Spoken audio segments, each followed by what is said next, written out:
Ash Edgerton had to go to America to get his second film as director up after The Square in 2007.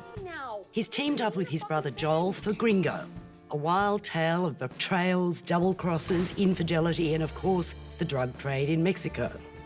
Joel plays Richard, one of two presidents of a pharmaceuticals company. The other is Elaine, Charlize Theron.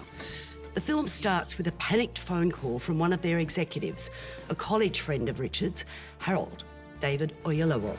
He's been kidnapped by the Mexican cartel, which Richard had just tried to dump as a customer of his medicinal marijuana pill. The ransom is $5 million. Richard calls in his brother Mitch, Sharlto Copley, a former mercenary, to extract Harold without having to pay the ransom. And there's even more with Miles, Harry Treadaway, who's on his own nefarious business in Mexico with unaware girlfriend Sunny, Amanda Seyfried. Add a couple of dumb Mexican brothers who run a hotel and the cartel's boss, Carlos Corona, and you have absolute mayhem. All paths cross disastrously.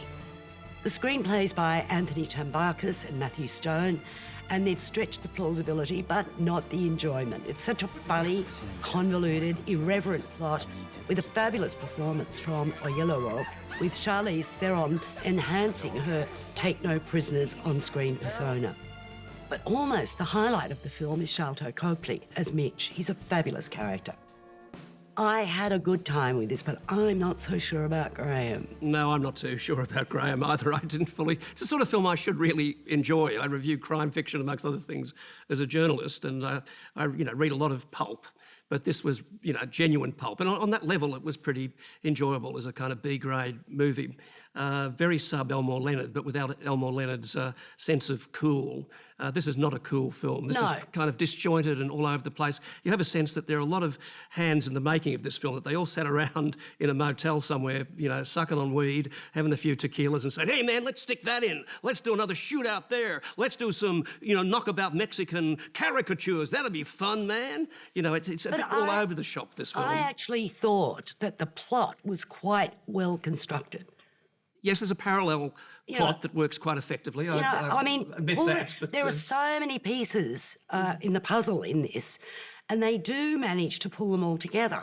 But such unlikable characters. They're horrible. They're horrible characters, with the exception of Mitch, as you suggest, the brother, who's a terrific character and who actually plays it pretty naturalistically, yes. Where the rest play dreadfully over the top. Oh, I thought Oyelowo was really good. Oh, he does some pretty kind of hysterical, I'm afraid acting, a lot of handshaking and, waving at the sky acting. Yeah, but he is acting. Well, then, don't give it away. He's acting. I'm all right, that's true.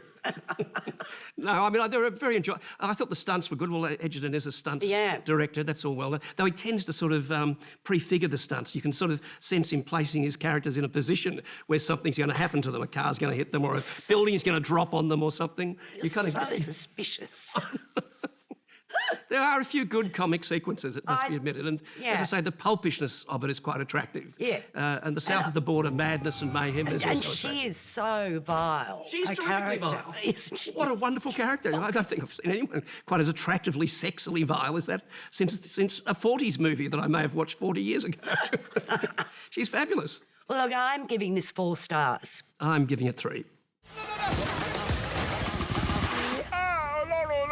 You really believe in God? Of course I believe in God. What kind of person does not believe in God? I guess I kind of do, but not.